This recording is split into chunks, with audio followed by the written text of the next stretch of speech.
ได้เวลามาฟังธรรมในวันเสาร์ที่ 18 เดือนกรกฎาคม 2569 นั่นเองก็ถือว่ามารวบรวมกันฟังธรรมสวดมนต์แผ่เมตตาโมทนาบุญอ่อนน้อมถ่อมตน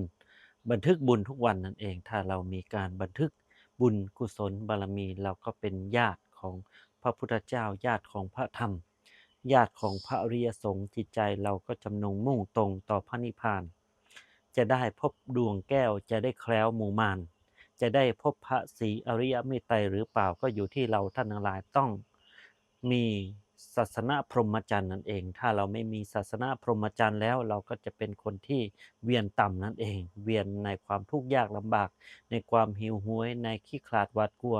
ในการกินนอนเสพกามเท่านั้นนั่นเองนี่แหละเป็นบุคคลอัปปสัตว์สัตว์ที่เกิดมาไม่พัฒนานั่นเองเป็นอบายภูมิสี่ ฉะนั้นเราเกิดเป็นมนุษย์เป็นได้เพราะใจสูงนั่นเองเหมือนดังยุงมีดีที่ไวขนถ้าใจต่ำเป็นได้แค่เพียงคนก็เสียทีที่ตนได้เกิดมา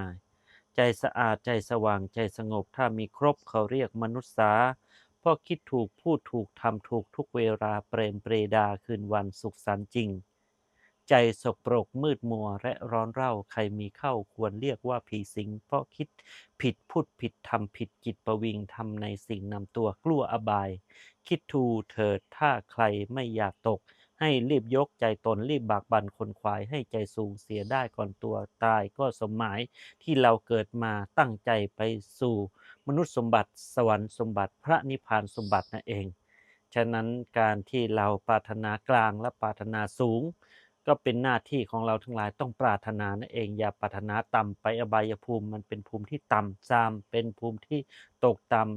ำเป็นภูมิที่ตกจมนั่นเองกามโลกรูปโลกอรูปโลกนั่นเองฉะนั้นเรามีกามโลกรูปโลกอรูปโลกอยู่แล้วอยู่ในจิตใจของเราเราอย่าไปจมแช่เนิ่นช้านั่นเองการที่เรามาฟังธรรมมาสวดมนต์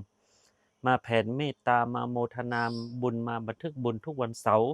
เราก็จะสร้างบุญเก็บเล็กผสมน้อยไปเรื่อยเราก็จะเป็นคนที่พอในใจในสิ่งที่มียินดีในสิ่งที่ได้นั่นได้อัตภาพมาสร้างคุณงามความดี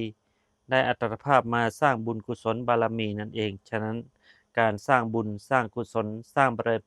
มีเป็นหน้าที่ของเราทั้งหลายต้องทำอยู่เป็นประจำนั่นเองใครไม่ทำเราทำใครไม่เสียสละเราเสียสละใครไม่ ปรารถนาเราก็ต้องปรารถนาเองนั่นเองปรารถนาสร้างบารมีไปเรื่อยๆถึงใครไม่ทำเราต้องทำนั่นเองจิตใจของพระโพธิสัตว์นี้ยิ่งใหญ่เสมอท่านก็ทำเป็นปกติของท่านอยู่แล้วมีศาสนาพรหมจรรย์อยู่ใน